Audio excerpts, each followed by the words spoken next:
一個完全冇背景嘅外行人，冇後台，冇資金，冇自己嘅城堡，匿喺自己屋企嗰個爛鬼車庫釀酒，憑嘅就係一個心字。吓，係個心字？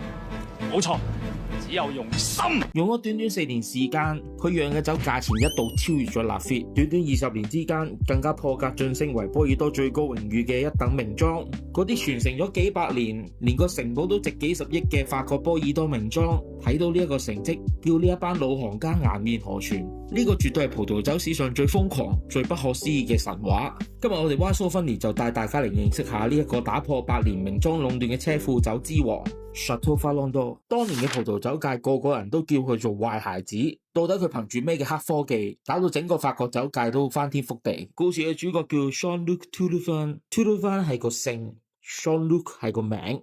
我哋等大家聽得簡單啲，我哋叫佢做阿 Sean 啦。Sean 喺釀酒之前，佢曾經做過伐木工，當過兵，後來喺銀行做過基層嘅職員，同葡萄酒完全扯唔上關係。不過正正係因為佢太熱愛葡萄酒啦，佢同太太喺波爾多右岸嘅聖埃米利安開咗一間小酒館。阿 Sean 喺經營生意期間，開始有啲想法，點解靚酒全部都係嗰啲大城堡、大家族釀出嚟嘅？唔知我自己又做唔做得到呢？滿腔熱血嘅阿 Sean 喺1989年掏空咗所有嘅積蓄，買咗一塊只有0.6公頃極細嘅葡萄園，大概只有半個足球場咁大。最慘嘅係買完地1蚊都冇，完全冇計到要起酒廠嘅預算。咁點算啊？葡萄田又買咗，阿 Sean 把心一橫，將自己屋企嘅車庫清空咗，再用僅餘嘅錢買咗幾個二手嘅木桶。車庫酒嘅詞語就係因為無心插柳而嚟，純粹因為阿 Sean 當時窮到只有剩翻車庫。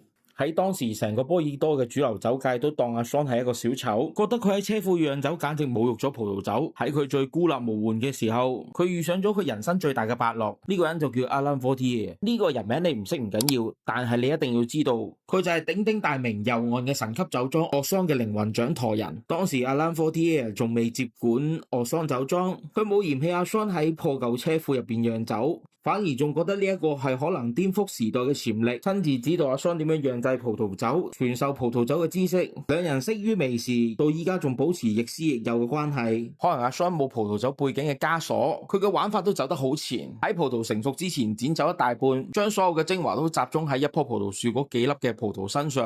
呢啲都未算誇張，最瘋狂係橡木桶嘅工藝上面，酒莊會用100% 嘅全新橡木桶都唔出奇。阿 Sean 係用咗當時聞所未聞嘅200% 全新橡木桶，佢將啱啱發酵完嘅葡萄酒放入去第一批全新嘅法國桶，陳存咗幾個月之後，將全部嘅酒抽出嚟，再倒入去第二批全新嘅橡木桶入邊再陳釀，更直接喺橡木桶入邊進行蘋果乳酸發酵。呢一種超極端嘅做法，竟然令到阿 Sean 嘅車庫酒一開瓶嘅時候就香氣炸裂，根本唔需要經過陳年，已經屬於 ready to drink 嘅狀態。喺法國傳統嘅葡萄酒界，呢一個做法簡直係屬於邪教。喺1995年，酒莊嘅奇酒一推出，Warburton Parker 一飲完之後，簡直覺得驚為天人，直接打出咗接近滿分嘅評分，甚至公開大讚呢一款酒嘅風格比傳統酒王 Petrus 更加迷人，一夜之間震驚咗整個葡萄酒界。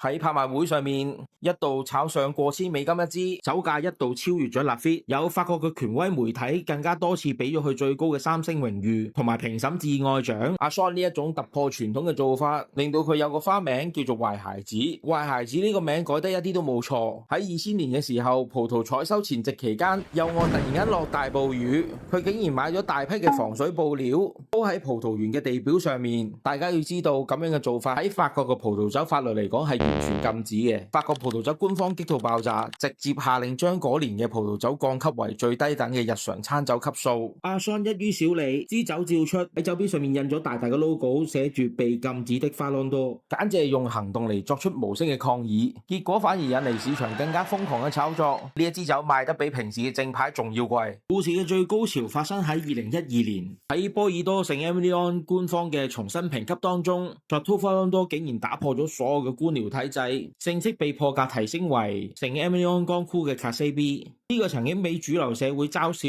匿埋喺車庫入邊非法釀酒嘅外行人，正式編入咗法國頂級名莊嘅正規軍，完成咗葡萄酒歷史上面最不可思議嘅神話。阿 Sean 用佢嘅經歷話俾我哋聽，傳統固然值得尊敬，但係打破常規嘅勇氣先能夠創造真正嘅傳奇。你有冇興趣試下呢一個壞孩子嘅作品啊？歡迎大家留言分享下你哋對車庫酒嘅睇法。另外，我仲有個關於葡萄酒嘅着數要話你知。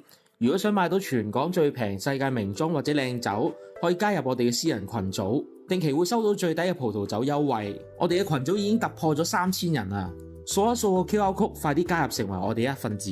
我哋係 Why So Funny，記得訂閱、讚好同埋 subscribe 我哋嘅頻道。下次見，拜拜。